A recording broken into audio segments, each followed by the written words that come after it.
deur die hande van die apostels, vers 12, het baie tekens en wonders onder die volk plaasgevind. En hulle was almal eendragtig saam in die pilaargang van Salomo. Tekens en wonders, die doel van tekens en wonders is vir 'n geleentheid om die evangelie te verkondig. Want die oomblik as die wonders en tekens gebeur, dan sê almal, wie is hierdie mense? Wat sê hulle? Wat is in die gang? Wat gebeur? En dan praat hulle. En hulle was eendragtig saam in die pilaargang. Dit beteken dit saamgestem oor wat is die evangelie. Waar was hulle? Pilaargang van Salomo, was dit?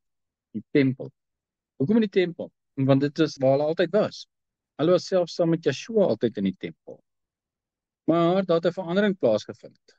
Hulle is nou die tempel. Moet hulle nog na die tempel toe gaan? Nee, hulle moet nie. Moes jy na die tempel toe gaan? Jy moes. Maar nou hoef jy nie meer nie.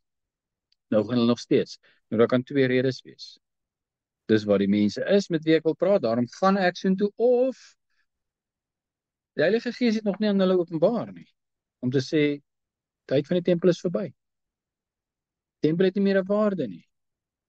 Nou, hoekom ek dit sê, is as ons verder in Handelinge lees, dan sien ons, nou kom later 'n situasie wat Paulus verskil met die apostels. En hierdie eendragtig is nie daar nie. Want Paulus sê, ons hoef nie meer. Daar's nie meer offers nie. En dit is 'n geweldige groot openbaring. En wat vir ons waardevol is in dit, is om te sien dat selfs die apostels tyd gevat het om te snap, as ek dit so kan stel, om die openbaring te kry van wat aan die gang is. Want toe Paulus na baie jare terugkom in Jerusalem, toe word van hom gesê, die mense sê, jy sê so en so, maar ons weet is nie so en so nie, jy moet 'n gelofte aflê, en jy moet die offer bring, jy moet jouself reinig, en afsonder, en dan na 7 dae moet jy die offer bring, en dan moet jy die gelofte doen. Dis nou in die tyd van die nuwe verbond, sê die apostels, ons gaan offer. So wat is hulle gedagte? Die offer het nog gebeur. Hulle hou nog die wet. En daar is 'n geweldige kwessie tussen hulle en Paulus. Moet ons nog die wet hou of nie?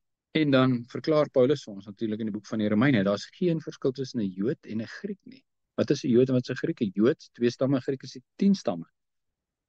En in Jerusalem was daar besluit gewees, by die vergadering, nee, die Jode en die Grieke word verskillend behandel. Die Jode en hulle wat hulle bekeer uit die heidendom is verskillend. Die Jode moet nog steeds die wet hou, maar die wat hulle bekeer uit die heidendom nie. Wat nie reg is nie. Nou weer terug, nou waarmee is ek besig? Eendragtig saam in die pilaargang van Salomo, maar hulle het nog baie om te leer. Hulle is in die tempel. Nie noodwendig om hulle dink, daar's geregtigheid daar nie. Maar dit was die opdrag, ons moet gaan. Ons moet nog die offers bring. Hoewel Yeshua die offer is, hy het gesterf, was Paulus die een wat dit gesien het. En dit is wat Paulus se evangelie so geweldig belangrik maak. Want hy is die een wat die evangelie bring om te sê, die offer is gebring. Hy sê, ek is bekwaam gemaak as 'n dienaar van die nuwe verbond. En met daai bekwaamheid gaan hy na die apostels toe. En Petrus erken dit. Petrus verwerp hom nie. Petrus praat van Paulus, en hy sê, mense verdraai wat hy sê, omdat hulle ongeleerd is, bedoelende hulle verstaan nie wat hy sê nie, hulle staan in belang wat hy sê nie, en dan verdraai hulle wat hy sê.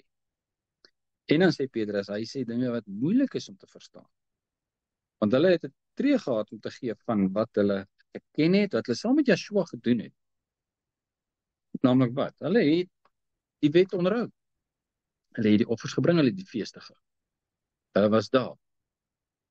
Toe sterf Yeshua. En die nuwe verbond begin, volgens die orde van Melchisedek, waarvan hy die hoëpriester is. En die apostels, die tempel. Weet julle nie dat julle tempel van God is nie? Wie sê dit? Paulus. En dis sy lering. So, dis nie verkeerd om in die tempel in te gaan nie, maar totaal onnodig.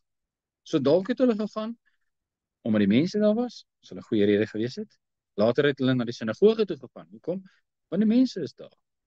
Ek wil met die mense praat. Dit help nie, ek gaan daar in die veld, daar's niemand nie. Gaan waar hulle is, en hulle is in die sinagoge. Maar hulle moes nog die openbaring kry van die nuwe verbond.